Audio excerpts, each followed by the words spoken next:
Bom dia! Tutameia começa agora mais uma transmissão ao vivo especialíssima nesse domingão, 26 de agosto de 2018. Sempre trazendo para você um personagem que nos ajuda a compreender melhor o Brasil que vivemos, para que a gente possa atuar, agir, trabalhar melhor nessa pátria tão querida. Ela é Eleonora. Ele é o Rodolfo. E ele é nosso querido convidado de hoje, o Fabiano, o trompetista, que logo a Eleonora vai apresentar para você com mais detalhes.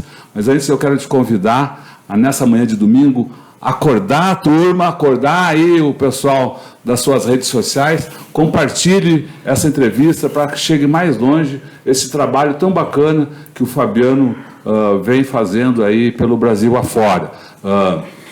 Além de compartilhar, você pode ver depois com seus amigos essa entrevista. Fica no nosso canal de vídeo, youtube.com/C/Eleonora e Rodolfo Lucena, Tutameia, o Tutameia escrito com letras maiúsculas.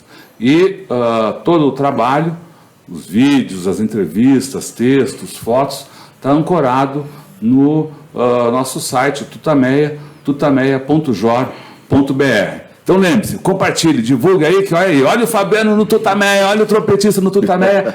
Eleonora, conta pra gente aí mais sobre o Fabiano antes de fazer a primeira pergunta. Eu acho que o Fabiano vai ter que nos contar quem ele é, porque ele virou uma celebridade nacional.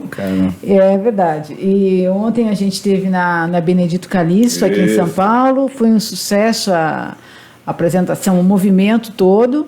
E a gente tem até umas cenas aí, não sei se tu quer passar já, Rodolfo. Vamos passar já, que é para a gente mostrar para o pessoal como é que foi ontem aqui em São Paulo. E lá, muita gente querendo tirar foto com o Fabiano e tudo mais. Vamos botar aí. Vamos lá.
De ontem. Filmagem, câmera Eleonora Lucena.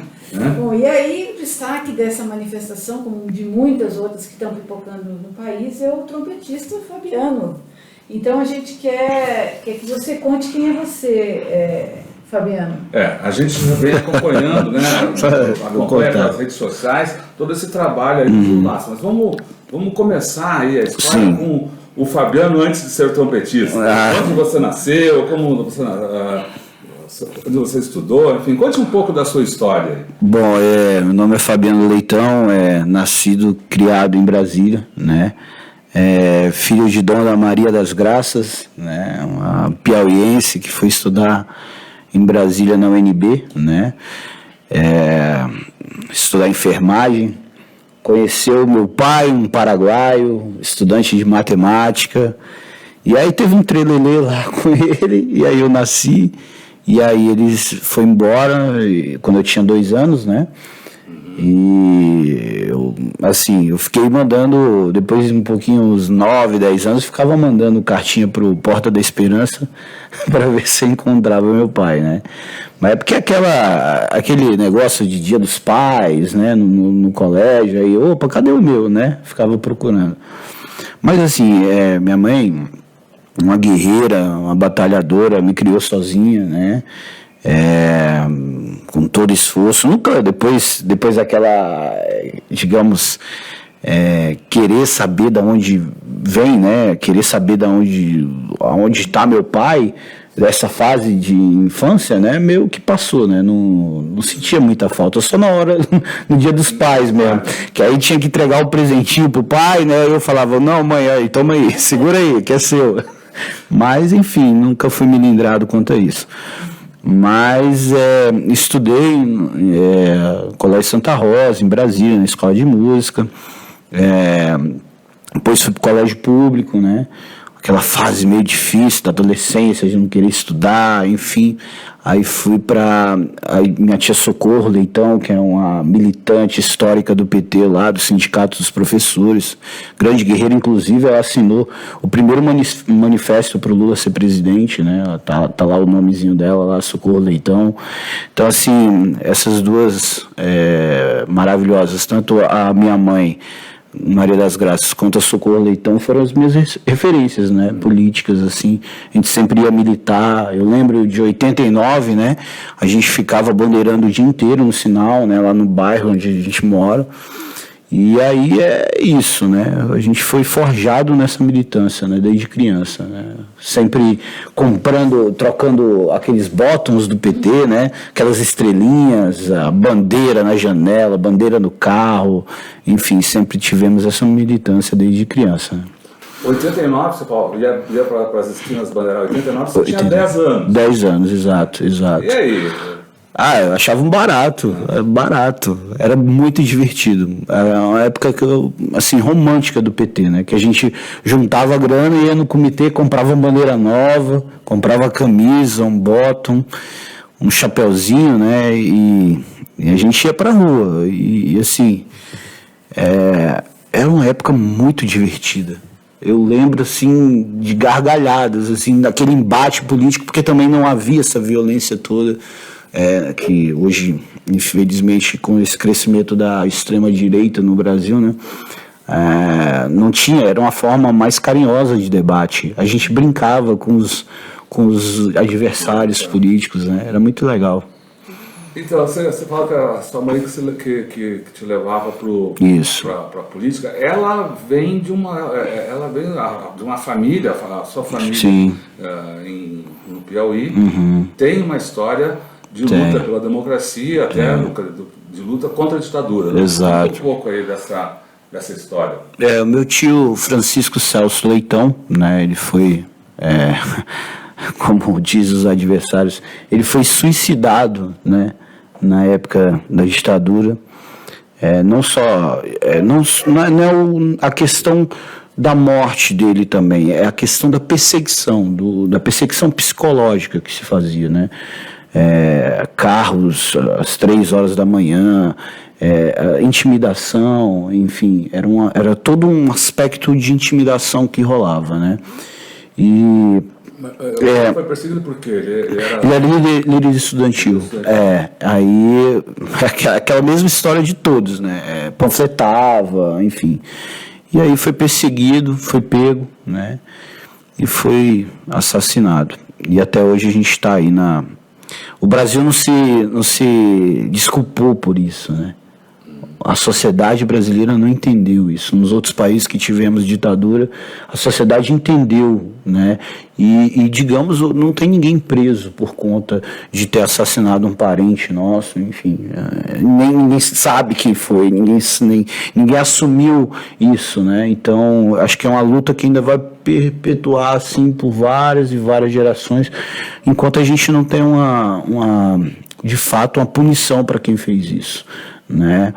E assim, a gente foi sempre, quando eu era criança, eu não vivi isso, né? Porque minha mãe meio que, quando me ingressou na militância, eu não queria falar sobre isso. Depois, quando eu fiquei mais velho, eu perguntava, né, como é que tinha sido.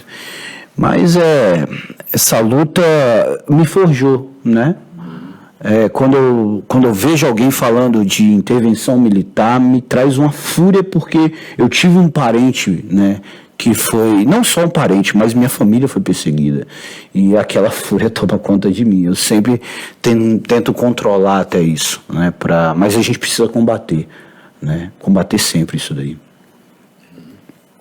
E aí, como é que você estava falando que você estudou em Brasília? Sim. E como é que foi a história da música? Como é que entrou a música na sua vida? Eu estudava no Colégio Santa Rosa, que é ali do lado da Escola de Música de Brasília, né?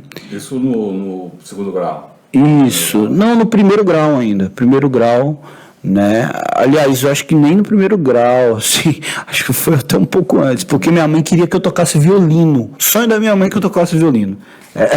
E eu olhava aquilo, o violino, assim, o violino ele tem uma característica interessante. O cara que começa a tocar violino, assim, no início é muito chato, é muito feio. O violino é muito bonito para quem toca muito bem, né? E aí aquilo me irritava. Eu olhei assim, tinha um camarada tocando trompete lá na escola de música, eu falei, pô, gostei desse. E aí a gente começou a estudar, né? Tinha uma banda no colégio também, onde eu estudava. E aí a gente começou a ir por essa área da música no trompete, né? Foi aí que começou. E por que o trompete? Acho que o som dele, né? Engraçado, foi uma coisa assim cósmica, porque o trompete, ele para esse tipo de manifestação, é um instrumento perfeito, né? Porque ele tem assim, a progressão sonora dele é muito grande, assim, se eu tocar onde eu estou, eu acho que propaga o som por um raio, assim, não sei, uns 300 metros, por exemplo, é muito alto, né, então, isso facilita as nossas atividades de invasão de link. Mas antes de a gente entrar nessa, conte um pouquinho mais da sua história de vida aí, você teve experiências até fora do Brasil? Sim, sim. Como é que... Pois eu fui casado, né, com uma jovem descendente, né, de japonês, assim, uma Samira, né, o nome da minha ex-esposa, e aí fomos morar no Japão, né, ficamos 3 anos morando no Japão. E assim, foi muito enriquecedora a experiência, né, da cultura japonesa, a gente aprendeu muito, mas também veio uma revolta de ver tantas crianças tendo tudo de educação e a gente não tendo nada, né, e inclusive quando a gente volta para o Brasil, em 2008, né, a gente foi em 2005, voltamos em 2008, todo aquele dinheiro que a gente juntou, eu e a minha ex-esposa Samira, né? A gente, em vez de comprar casa, comprar carro, a gente, não, vamos fazer um projeto social. E aí o dinheiro foi embora. Que projeto social vocês fizeram? Pois aí, assim, eu via que, assim, a cultura é algo transformador, assim, na vida das crianças, né? Então, o que a gente quis montar? A gente montou um projeto social que era tipo uma escola de samba, né? Que envolvia arte. Eu comecei a dar aula de japonês na periferia de Brasília, no Varjão, né? Você aprendeu japonês? Aprendi. Aí eu era engraçado, porque tipo assim, cara, eu vou dar aula de japonês na periferia, não é aula de inglês que é uma coisa, digamos, que é até necessária. Mas japonês você não tem nem muita demanda, mas como eu sabia falar, eu vou tentar transmitir conhecimento, o que eu sei, eu vou transmitir. E aí começamos com aula de japonês, começamos com aula de teoria musical, no caso que é na minha área, e aí comecei dando aula de percussão, porque é instrumento barato, né, instrumento que envolve, a meninada adora, né, mas não é nem a questão da aula dessas coisas todas, é a questão de você também aprender com eles, né? A gente aprende muito, é uma troca de conhecimento muito grande e assim, a gente tentar realizar alguns sonhos, inclusive os 2 primeiros alunos que a gente teve no Varjão, né, que começou em 2009 esse projeto, eles estão hoje estudando na UNB, que estão, né, no caso, se formando em música, né? Então, assim, isso valeu a pena, né? Valeu a pena. Fruto. Exato. E sempre foi... A gente quer modificar, né? Primeiro o meio onde a gente vive. Se a gente puder modificar mais coisas, a gente modifica, né? E esse foi foi o start, digamos. A gente se revoltou de ver um país tão rico como o Brasil não investir em educação. Cada dia que eu passei no Japão e via cada criança daquela com tudo, a mochilinha bonita, a educação de qualidade, isso foi criando uma revolta. Porque como um país tão grande desse, tão rico, não investe na estrutura essencial para um país melhor, né? Então isso me revoltou muito. Então quando eu já vim focado, vamos fazer um projeto social, mas o que de projeto social? O que envolve mais arte, mais cultura nesse país? Pô, escola de samba. Escola de samba você tem não só envolver a cultura, por exemplo, vamos lá, você tem o cara da iluminação, você tem o serralheiro, você tem o marceneiro, você tem a costureira, você tem os bailarinos, você tem os coreógrafos, você tem os cenógrafos. Então você tem uma arte imensa ali, você tem os poetas, os pesquisadores. Então, e além disso, a escola de samba é um meio altamente democrático, onde você tem, por exemplo, homossexuais que são muito bem-vindos, você tem uma senhora de idade que talvez é excluída pela sociedade e lá se tem um respeito absoluto com ela, entendeu? Então é um meio extraordinário. Eu fiquei apaixonado por isso, né? Porque eu acho que a cultura máxima de produção cultural que a gente tem no nosso país é uma escola de samba, né? Envolve toda a arte, né? E é muito democrático. Eu fiquei... E aí eu quis fazer isso, né, na periferia, para dar algo, para compartilhar sonhos, enfim. E assim, infelizmente lá em Brasília hoje a gente tem uma bancada evangélica muito grande, né? Dos 24 deputados distritais, nós temos 10 da base evangélica. Enfim, o governador hoje em dia já há 4 anos não se tem desfile de escola de samba, e há 4 anos o Teatro Nacional de Brasília está fechado. Isso é um ataque à identidade cultural da cidade, porque o Carnaval de Brasília, por exemplo, tem 50 anos, né? Foi trazido pelos cariocas, né? Quando se mudou a capital, e meu Deus do céu, o Teatro Nacional de Brasília é fechado há 4 anos. Então isso é perigoso, isso a gente precisa lutar, porque atacar a cultura é matar o país. Atacar a identidade. Exato. E a escola de samba que você participou, qual foi? Gigante da Colina. E era em que bairro? Ela começou no Varjão, fomos expulsos do Varjão por questões políticas, né? Com o administrador, enfim, não gostava das movimentações que a gente fazia. E aí a gente foi fazer um projeto social em Samambaia, que é do outro lado da cidade. Mas aqueles que a gente inseriu ali no comecinho do Varjão, que no caso são o Exxon e Liliane, que é um casal, eles casaram, né? Já tem um filhinho, que é o Jorge, e hoje eles estão na UNB, né? Então estão comigo até hoje nos outros projetos, né?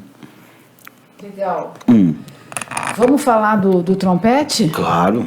Agora, Fala aí. Antes do trompete, como é que... Porque o trompete é uma evolução de uma militância de trollagem que ele criou, né? Como é que foi essa história aí? Olha, começou com outra fúria. No dia que a Dilma Rousseff foi impeachmentada, eu fui uma das últimas pessoas a sair lá da esplanada dos ministérios. A galera já tinha tudo indo embora, tanto os paneleiros quanto a nossa militância, já tinha tudo embora. E eu fiquei assim, eu não acreditava naquilo que estava acontecendo. E aí, peguei meu carro, fui ao Palácio da Alvorada, onde a presidenta Dilma estava, e eu fiquei lá jogando pedrinhas lá no espelho d'água do Palácio da Alvorada. E pensava, o que eu posso fazer? E aí a gente tinha o Heraldo Pereira, que era, digamos, um repórter do jornal da Globo, né, que é o jornal lá à noite, né, ele sempre ficava ali debaixo dos pilares do STF. Aí eu falei, cara, hoje eu vou ter que fazer alguma coisa. Aí eu avisei um colega meu no WhatsApp, né, falei, olha, seguinte, tu tá acordado? Fica acordado aí, irmão, pelo amor de Deus, fica acordado. Eu tentando convencê-lo a ficar acordado. Você, quando ele entrar ao vivo, você vai escrever no WhatsApp, agora, né? Não manda mensagem de voz que demora a chegar, porque a minha internet não é muito boa. E aí ele escreveu em caixa alta, agora. Aí o que eu fiz? Eu pulei um cercadinho que tem, né, lá no STF e falei a plenos pulmões, Globo golpista, William Vac golpista, Globo golpista, William Vac golpista, gritando a plenos pulmões. E aí o que acontece? Os seguranças do STF me cobriram de porrada. E ainda tentei de forma carinhosa e desesperada falar, olha, eu joguei pedra no STF não, vocês são segurança do STF, não é da Globo não, para de entendeu? E se não houvesse uma garota que até hoje eu não sei o nome, da mídia ninja, essa garota começou a filmar, ela saiu do nada, porque todo mundo já tinha ido embora, acho que tinham no máximo 5 pessoas ali no STF, e ela começou a filmar e me protegeu com a filmagem dela, né? E, enfim, ela meio que amenizou alguns hematomas. E aí foi essa primeira vez, no dia que a Dilma foi impeachmentada, e a segunda vez foi quando o golpista, juiz de Curitiba, ele decretou a prisão do Lula. Esse foi o meu segundo momento de fúria. E aí eu comecei a invadir os links da Globo, né? Eu falei, não vou tomar mais porrada, vou me posicionar aqui e vou pegá-los, né? Eles no mesmo lugar no STF, com a Giovana Teles, né?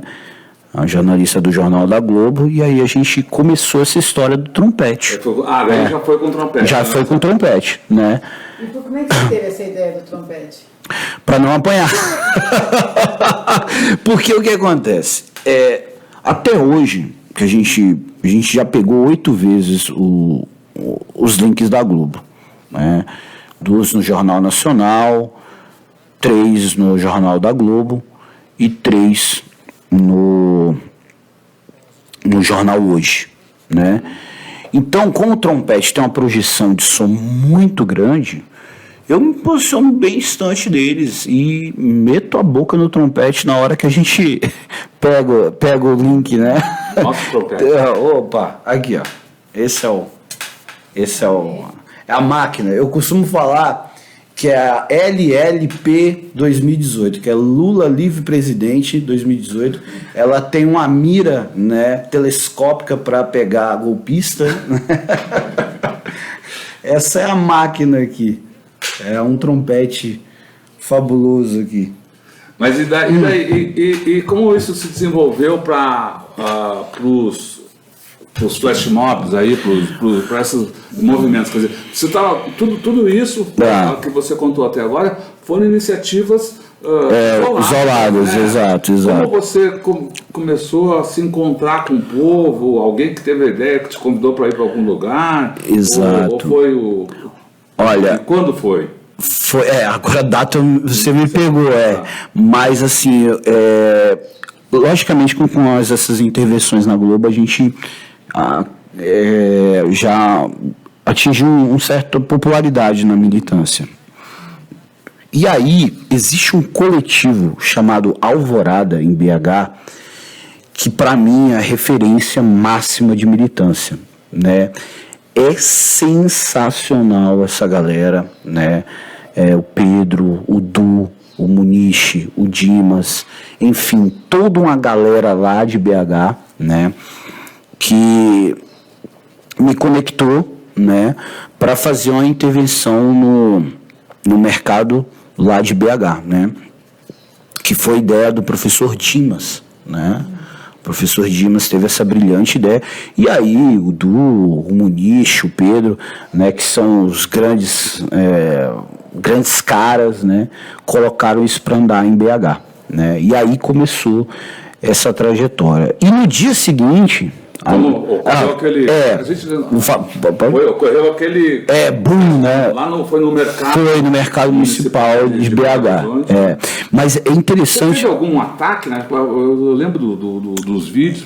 Um segurança, chegou. Foi um segurança, ele chegou e, assim, aí ele pegou, botou a mão no meu trompete, né? E aí eu simplesmente cheguei, guardei o trompete na caixa, e aí quando eu já desci tocando também. Porque era muita gente. Eles têm um poder mobilizador. O Coletivo Alvorada, ele precisa, as pessoas precisam conhecer o Coletivo Alvorada. Eles são só ideia. Inclusive eu estou falando alguns nomes, eles nem gostam que a gente fale, mas a gente precisa dar a César o que é de César. A ideia do mercado não foi minha. Eu só executei a ideia tocando trompete, né? E o que acontece? Eles não gostam de publicizar, de publicizar quem teve a ideia, entendeu? Mas eu preciso deixar isso claro, que a ideia não foi minha. E aí, no dia seguinte a essa mobilização extraordinária no mercado de BH, porque esse coletivo tem um poder imenso de mobilização. Por exemplo, vou dar um exemplo para vocês. 5 horas da tarde sai é decretada a prisão do Lula, né? 5h30 eles fecharam um ônibus para São Bernardo do Campo. 9 horas eles saíram. Olha só que coisa fantástica. Então, tipo assim, eles são muito rápidos. Lá é ação o tempo todo. Não tem debate. Não precisa ter debate. Houve um golpe. Mas... Cara, é ação. A gente tá cansado de debater. Pô, a gente fica debatendo entre a gente. Houve um golpe. Não sei o que, não sei o que lá. Gente, é ação. A gente precisa reagir ao golpe. Como a gente reage? Com ação. E ação o tempo todo. Lá, eles terminam a ação, eles já... Tipo assim, meia hora depois já estão... E aí, vamos discutir a próxima ação. Isso é extraordinário. A gente já tem alguns coletivos alvoradas, já temos no Rio, temos em BH, que é a central magnífica dos caras, e já temos em outras cidades, né? Essas mesmas ideias de ação toda hora, ação o tempo todo, ação tática, ação coordenada e ação disciplinada. Eu acho que é isso que a gente precisa treinar a nossa militância moderna, né, aos tempos de hoje.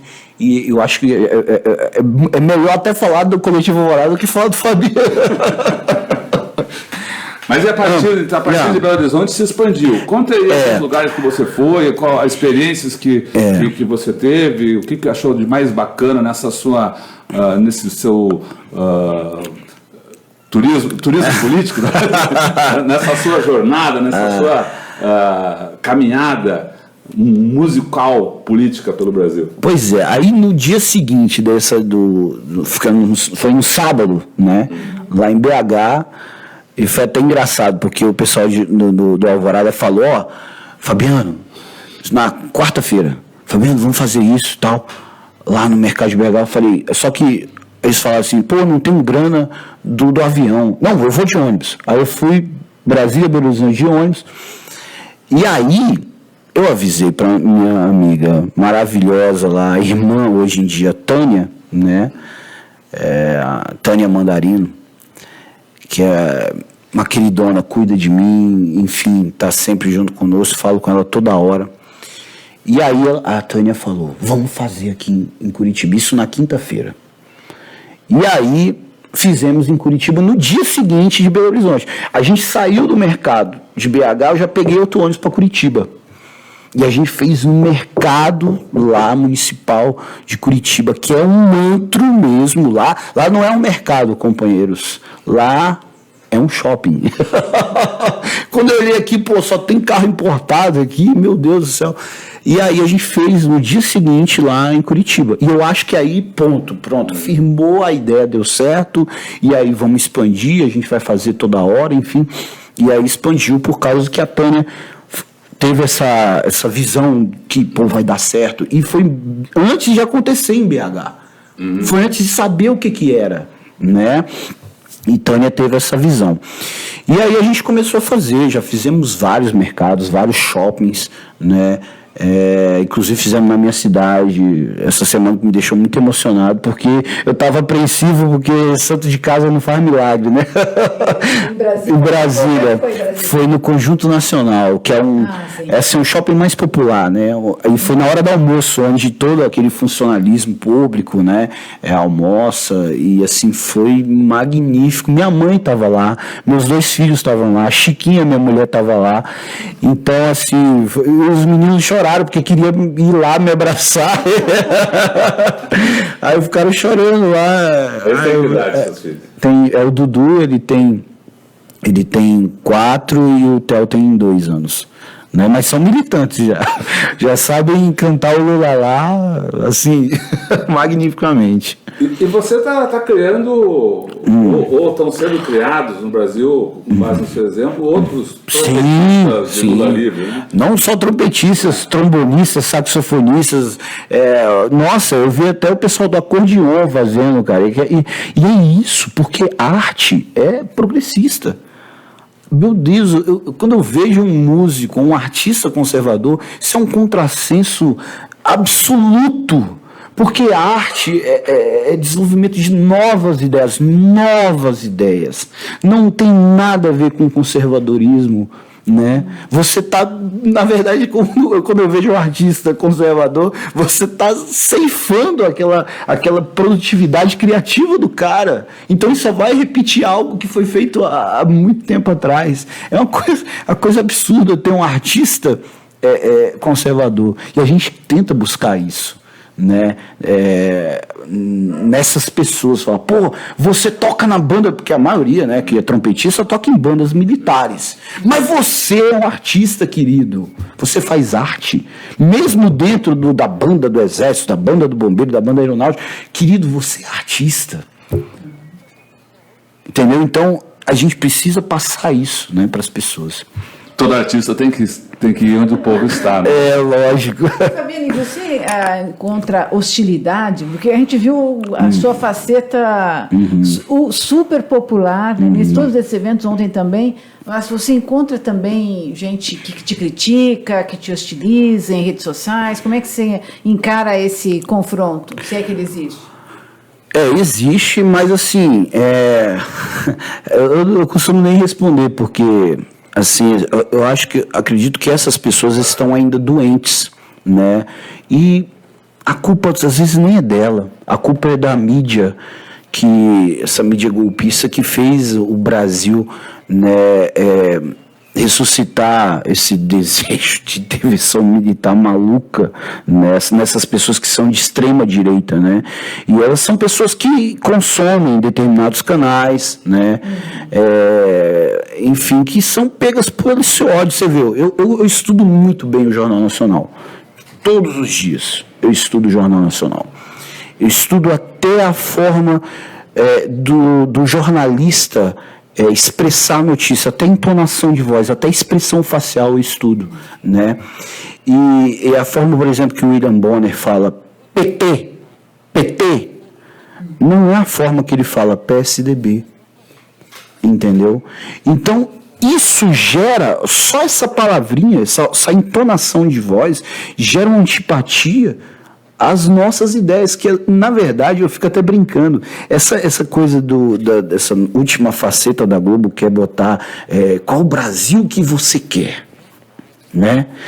Gente, o Brasil que a Globo quer é um Brasil subdesenvolvido, um Brasil do agronegócio explorando o trabalho escravo. Eles não querem uma fábrica, uma indústria no interior para quê? Para gerar mais emprego, mais renda, para o trabalho do ser humano ser mais valorizado. Eles querem um trabalho escravo. Eles não querem o desenvolvimento na educação. Eles querem um povo alienado para quê? Para ficar consumindo os produtos da Globo. Em vez do cara estar no cinema, estar no teatro, ele está vendo o Domingão do Faustão no domingo, porque ele não tem grana para consumir arte. Ele não tem grana para pagar um restaurante, sabe, para a esposa dele, para a família dele, entendeu? A Globo quer esse povo de joelhos, escravo, dentro de casa, consumindo a TV, né? e propagando as ideias, né, enfim, que eles colocam na cabeça. Então esse povo que vem me ameaçar em rede social é um povo que caiu na armadilha dos caras. E assim, eu vejo que hoje em dia muitos deles estão acordando, né? Muitos amigos meus já admitem que foi golpe, né? Eu pergunto, e agora? Foi golpe? Né? Porque está cada vez mais evidente. Mas tem outras pessoas que, infelizmente, eles não assumiram essa culpa. Eles ainda ficam brigando, entendeu? E, enfim, essas outras pessoas que me vêm me ameaçar, eu trato com distância, né? Eu só olho, tento refletir e infelizmente é uma pessoa que foi tomada pelo ódio e a gente considera isso uma patologia. Doença do ódio, né? Exato. Fabiano, a gente está super legal o papo, a sua história, mas eu sei que você tem o horário aqui. Nós estamos quase chegando aqui no horário limite, eu queria ver se você quer mandar uma mensagem aí, qual é a sua mensagem? Aliás, pessoal, você que está assistindo agora, está um monte de gente assistindo aqui ao mesmo tempo. Compartilhe já com seus amigos, que daqui a pouco tem Lulaço aqui no Tutameia, hein? Calma aí. Olha. Oi, pessoal, voltamos então aqui ao vivo, depois de uma interrupção muito estranha aqui dos nossos equipamentos, mas estamos aqui de volta com o Fabiano, que estava contando toda a sua história e a história desse manifesto público que está acontecendo no Brasil inteiro, nesses flash mobs e manifestações em várias cidades do país. Ontem teve aqui na Benedito Calixto, a gente mostrou até uma cena na transmissão anterior. E agora a gente vai para o recado final aqui do Fabiano e uma palhinha no trompete. Vamos que vamos. Então, Fabiano, seu recado aí para o pessoal que está nos ouvindo. Então, assim, um recado, eu estive em Porto Alegre, né, um dia desse, e aí eu tive a oportunidade de falar com a juventude do PT de Porto Alegre, nos sindicatos metalúrgicos lá de Porto Alegre. E assim, eu acho, antecedendo a minha fala lá, uma companheira falou de resistência, né? E assim, eu acho linda a palavra resistência. Você lembra do Quilombo dos Palmares, você lembra da luta do nosso povo, mas eu acho que a gente tem que colocar essa palavra resistência juntamente com a palavra ação. Porque resistência, você está resistindo a algo, você está em minoria, você, sabe, está recuado. E a gente precisa pegar a palavra ação, que ação é ataque organizado, contundente, tático, disciplinado. A gente precisa organizar esse povo, a gente precisa treinar a nossa militância, porque o nosso líder precisa da gente. E a gente precisa estar focado nisso, né? A gente precisa de ação o tempo todo, ação toda hora. Não adianta ficar debatendo no Facebook, criando até inimizade com pessoas que pensam diferente de você. A gente precisa de ação. A gente precisa ocupar os espaços até da elite, nos shoppings da elite desse país, para mostrar que a gente tem força, para apavorar essa elite que apavora a gente quando a gente quer colocar um outdoor do Lula e eles vão lá e ameaçam, né, o dono da empresa. Então, não que a gente faça o mesmo, mas a gente precisa mostrar força, principalmente nos locais da elite desse país. E isso a gente só faz com tática, disciplina, pontualidade também. Mas, enfim, a gente precisa treinar essa militância e precisa colocar a palavra ação na cabeça de cada militante desse país. Então, é ação, gente. Não adianta ficar em casa, a gente tem que ocupar os espaços e estar na rua sempre. Então, é isso. Boa, então, Fabiano, dá o seu recado final musical agora pra gente. Valeu. Aqui. Vai, vamos ver como é que vai ser. Então, vou me afastar. O negócio é muito alto. Vai lá. Tentar tocar baixinho. Toca aqui? Isso. Vai.